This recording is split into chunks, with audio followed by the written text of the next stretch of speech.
வணக்கம். இன்னைக்கு ஏப்ரல் மாதம் 24ஆம் தேதி ஞாயிற்றுக்கிழமை.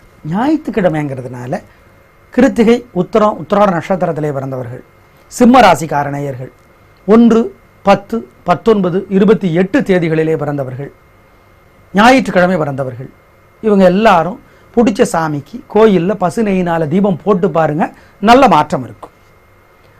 இப்போ சூரிய பகவான் மேஷ ராசியில் இருக்கார். இதில் பயன்பெறுகிற ராசிகள் 4. கும்பத்துக்கு உதவி செய்கிறார், கடகத்துக்கு உதவி செய்கிறார், மிதுனத்துக்கு உதவி செய்கிறார், விருச்சிகத்துக்கு உதவி செய்கிறார். மீதமுள்ள 8 ராசிக்காரர்கள் ஞாயிற்றுக்கிழமைகளில் அசை உணவு தவிர்த்து கோயிலில் பசுனையினால் தீபம் போட்டு பார்த்தா சூரிய பகவானால் வருகிற தொல்லைகள் குறையும். கடகத்துக்கு உதவி செய்கிறார், மிதுனத்துக்கு உதவி செய்கிறார், கும்பத்துக்கு உதவி செய்கிறார், விருச்சிகத்துக்கு உதவி செய்கிறார். மீதமுள்ள 8 ராசிக்காரர்களுக்கு இந்த சித்திரை மாதம் முழுக்கவே பிரச்சனை தான். சூரியனால் பசுனையினால் தீபம் போடுங்க. ஞாயிற்றுக்கிழமையில் அசை உணவு கூடாது. ஏங்க, ஞாயிற்றுக்கிழமைங்கிறதே அசை உணவுக்காக தான். நீங்கள் போய் இப்படி சொன்னீங்கன்னா சாஸ்திரம் அப்படி சொல்லுது, கவனம். இன்னைக்கு நல்ல நேரம் உண்டா? கிடையாது.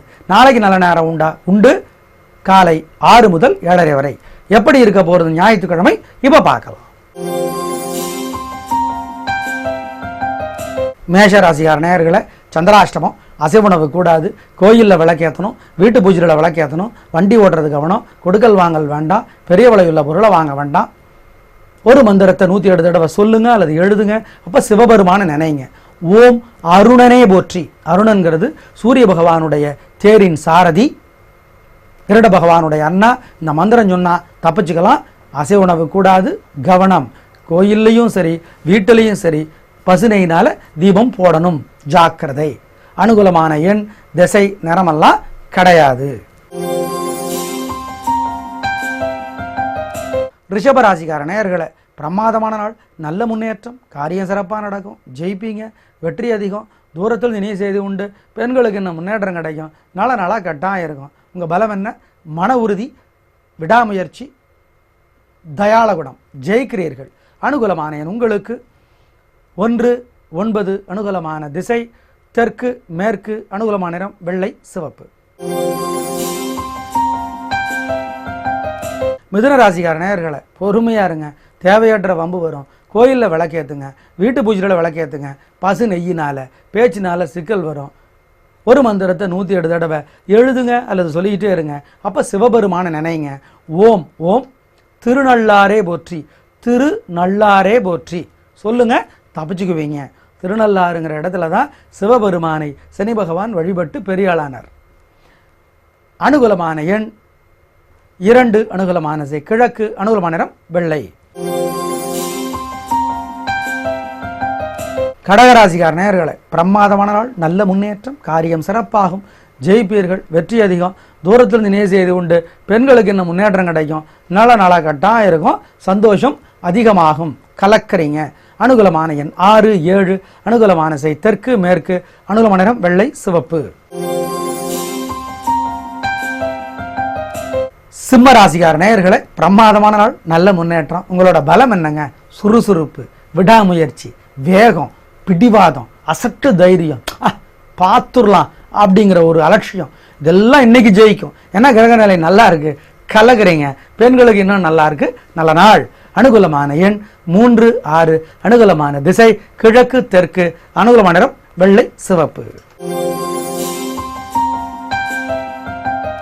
கன்னிராசிக்கார நேயர்களை, உங்கள் உடல்நலம் பாதிக்கப்பட வாய்ப்பு இருக்கு. அதனால அசை உணவு தவிர்க்கலாம். வண்டி ஓட்டுறது கவனமா இருங்க. கோயில்லையும் வீட்டு பூஜை ரூம்லையும் பசு நெய்யினால தீபம் போடுங்க. ஒரு மந்திரத்தை 108 தடவை சொல்லுங்க அல்லது எழுதுங்க. அப்போ சிவபெருமான நினைங்க. ஓம் வைத்தீஸ்வரனை போற்றி. இந்த மந்திரம் காப்பாற்றும் நிதானம். அனுகூலமான எண் 4. அனுகூலமான திசை தெற்கு. அனுகூலமான நிறம் வெள்ளை. துலாராசிக்கார நேயர்களை, பொறுமை, தேவையற்ற வம்பு வரும். கோயிலில் விளக்கேற்றணும், வீட்டு பூஜையில் விளக்கேற்றணும். ஒரு மந்திரத்தை 108 தடவை சொல்லணும் அல்லது எழுதணும். அப்போ சிவபெருமான நினைக்கணும். ஓம் ஓம் நந்தீசனை போற்றி, நந்தீசனை போற்றி. இந்த மந்திரம் காப்பாற்றும் நிதானம். அனுகூலமான எண் 2. அனுகூலமான திசை கிழக்கு. அனுகூலமான நிறம் வெள்ளை. விருச்சிக ராசிக்கார நேயர்களே, பிரமாதமான நாள், நல்ல முன்னேற்றம், காரியம் சிறப்பாக நடக்கும், ஜெயிப்பீங்க. பெண்களுக்கு இன்னும் நல்லா இருக்குது. சுறுசுறுப்பு, வேகம், விடாமுயற்சி, தைரியம், இதெல்லாம் அவங்களோட பலம். கலக்கிறீங்க. அனுகூலமான எண் 7, 6. அனுகூலமான திசை தெற்கு மேற்கு. அனுகூலமான நிறம் வெள்ளை சிவப்பு. தனுசு ராசிக்கார நேயர்களே, பிரமாதமான நாள், சுறுசுறுப்பு இருக்குது, வேகம் இருக்குது, தைரியம் இருக்குது, விடாமுயற்சி இருக்குது, எல்லாத்தையும் அனுசரித்து போகிற குணம் இருக்குது, கலக்கலான நாளாக இருக்கும். பெண்களுக்கு இன்னும் நல்லா இருக்குது. அனுகூலமான எண் 2, 6. அனுகூலமான திசை தெற்கு மேற்கு. அனுகூலமான நிறம் வெள்ளை சிவப்பு. மகர ராசிக்கார நேயர்களே, பொறுமையாக இருங்க, தேவையற்ற வம்பு வரும். கோயிலில் விளக்கேற்றுங்க, வீட்டு பூஜையில் விளக்கேற்றுங்க, ஒரு மந்திரத்தை 108 தடவை சொல்லுங்கள் அல்லது எழுதுங்க. வீம்புனாலையும் பிடிவாதத்தினாலையும் சிக்கிக்க வாய்ப்பு இருக்குது. ஓம் ஓம் சுக்ரீவனே போற்றி, இதை சொல்லுங்க. அப்போ ராமபுரானை நினச்சிக்கோங்க. ஓம் சுக்ரீவனே போற்றி, இந்த மந்திரம் காப்பாற்றும் நிதானம். அனுகூலமான எண் 3. அனுகூலமான திசை கிழக்கு. அனுகூலமான நிறம் வெள்ளை. கும்பராசிக்கார நேயர்களே, பிரமாதமான நாள், நல்ல முன்னேற்றம், ஜெயிப்பீர்கள். பெண்களுக்கு இன்னும் நல்லா இருக்குது. உங்களோட பலம் என்ன?